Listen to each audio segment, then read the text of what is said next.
Thank you అన్న. ముందుగా వేదిక మీద కూర్చున్న పెద్దలందరికీ ఉద్యమాభివందనాలు, కళాభివందనాలు.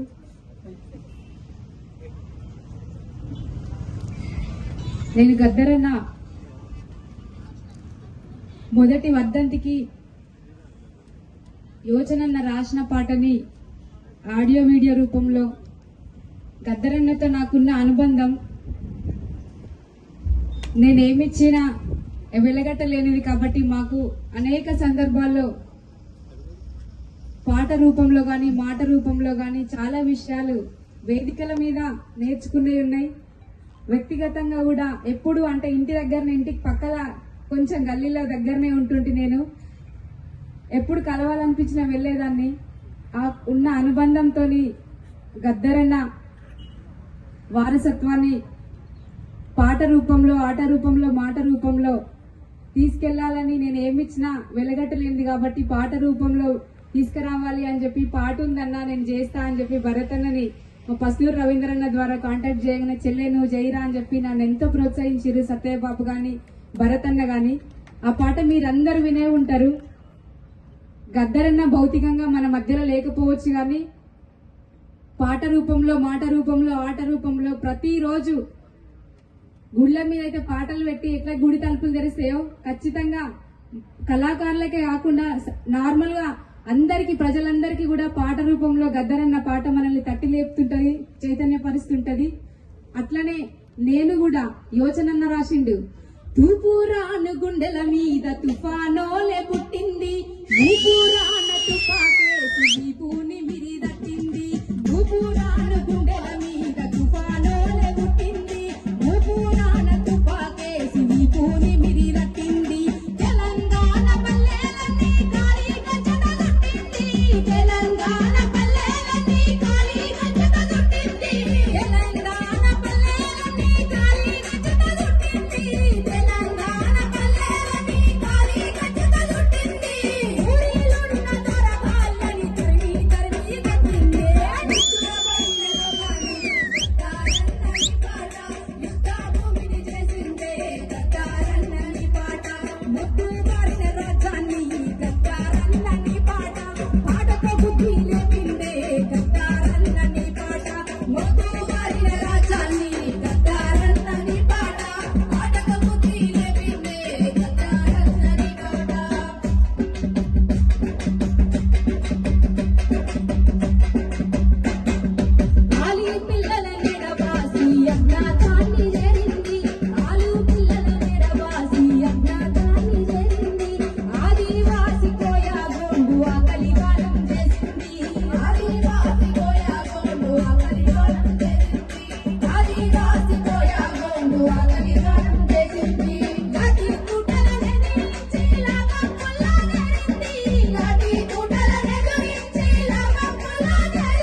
జోహార్ గద్దరనకు కొనసాగిద్దాం గద్దరన్న ఆశయాలను.